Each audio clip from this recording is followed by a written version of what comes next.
सुप्रभात भाइयों सभी को। तो चलिए दिखलाता हूँ आज मैंने दिन भर में क्या क्या किया। तो मैं सुबह सुबह उठ तो गया मगर अपने पिताश्री की डांट के साथ। उन्होंने कहा उठ जा नालायक, सुबह के 10 बज रहे। फिर मैंने अपने मन में सोचा कि लगता है सुबह तो कब की बीत गई। फिर क्या, मैंने फटाफट माताश्री से मांगा एक गिलास गर्म पानी। माताश्री ने लिया थोड़ा सा समय और ला दिया मुझे गर्म पानी पीने को। जैसे ही मैंने इस गर्म पानी को पिया, मेरे पेट में एक हलचल सी दौड़ उठी, एक ऐसी अजीब सी हलचल जिसे मैं बयान नहीं कर सकता। इस हलचल ने मुझे तुरंत ही वॉशरूम की तरफ दौड़ा दिया और इस हलचल को मैं आपको दिखला नहीं सकता, वरना आप मुझे 2 मिनट में कर दोगे वायरल। फिर क्या, मैंने ब्रश उठाया, दंत मंजन लगाया और कर दिया अपना जनरेटर चालू।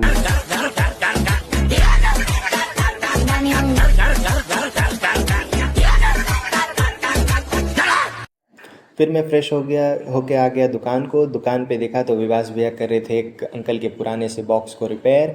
उसमें हो गया था एक होल। भैया ने कहा कर दूं क्या रिपेयर, मगर अंकल ने कहा नहीं, मेरे पास अभी टाइम नहीं है, मुझे जाना है बेकरी। वो बेचते हैं ब्रेड, बिस्किट्स और अन्य बेकरी के सामान। फिर मुझे भी लेना था दुकान का सामान, तो मैं बैठ गया टोटो पे। ये देखिए, ये जो रोड आपको दिख रहा है वही है NH 32, जो जाती है आपको बोकारो, चास, रांची और अन्य स्थलों पे। यही है हमारे केंदुआ का मेन रोड। आगे आपको दिखेगा एक बुक स्टोर, जहाँ से मैं लेता हूँ अपनी स्टेशनरी, बुक्स और अन्य स्टेशनरी की सामानें। फिर मैं फटाफट पहुँच गया गोदाम को, जहाँ से लेना था मुझे अपने दुकान का सामान। मैंने फटाफट किया सारे सामान को लोड। मुझे लेना था यही फोल्डिंग खटिया।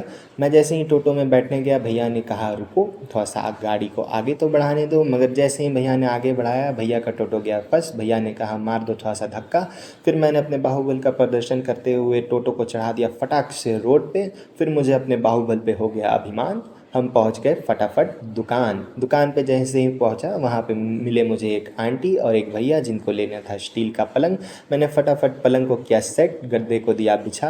आंटी को भी लगे हाथ पलंग आ गया बहुत पसंद। आंटी ने फटाफट दिया मुझे पैसे और फिर मुझे जाना था अपने भैया के दुकान पे। तो मैं पहुंच गया अपने भैया के दुकान पे, क्योंकि उनको लग गया था भूख और हो गया था दोपहर के खाने का समय।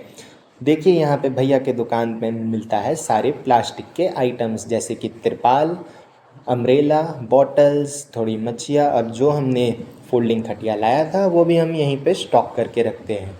यहाँ पे थोड़ा सा स्टील का पलंग भी हमने स्टॉक किया है, क्योंकि आगे वाले दुकान में जगह नहीं है। इस दुकान को आप इस कदर समझ सकते हैं कि ये गली का मार्केट है। इस मार्केट में भी लोग आते हैं और मार्केटिंग करते हैं। अगर आप कभी केंदुआ में आएंगे तो इस गली में घुसिएगा तो अंदर तक बहुत लंबा सा मार्केट है। और भैया की दुकान में सारी स्टील का आइटम्स है, जैसे आपको तिरपाल है, अम्ब्रेला है, फिर फोल्डिंग खटिया और स्टील पलंग, गद्दा है और अन्य प्लास्टिक की सामानें हैं। क्योंकि हम इसे रोड की तरफ रख नहीं सकते, क्योंकि उधर पे हम उस दुकान में हमारे पास जगह नहीं है। और वो जो छोटा सा बच्चा खड़ा था वो मेरा छोटा भाई है। फिर देखिए, इधर पे हम आपको दिखला रहे थे दुकान का व्यू। तब तक में मेरे भाई ने कहा कि क्यों ना कर देते हैं दुकान के सामान का थोड़ा प्रचार। तो मैंने बोला दिखाओ।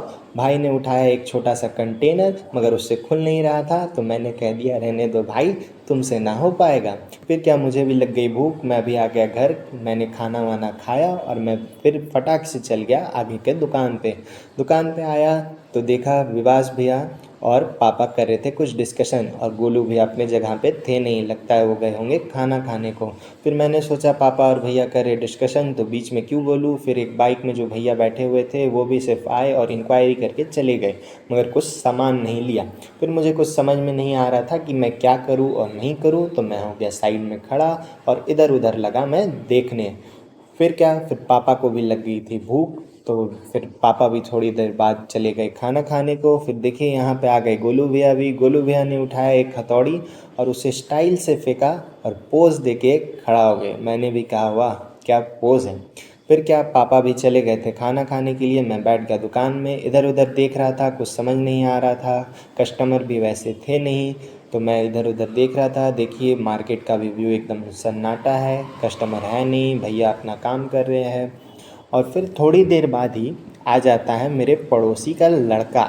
ये देखिए, यही है पड़ोसी का लड़का। ये डेली क्रिकेट खेलता है और बॉल को गिरा देता है हमारी छत पे। मैं कहता हूँ यहाँ पे आओ, मगर संभल के, पैर में लग जाएगा। तो ये मुझे ही बोलता है कि मैं छोटा डॉन हूँ, मुझे मत धमकाओ।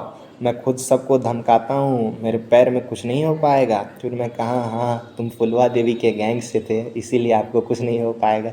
फिर क्या, ये बच्चा मुझे ही चुप करा के चला जाता है। और फिर एक फल वाले अंकल आ जाते हैं जो फल बेचते हैं। ये कहते हैं मेरा फल रसगुल्ला से भी मीठा है। मैं कहा फिर खिलाओ।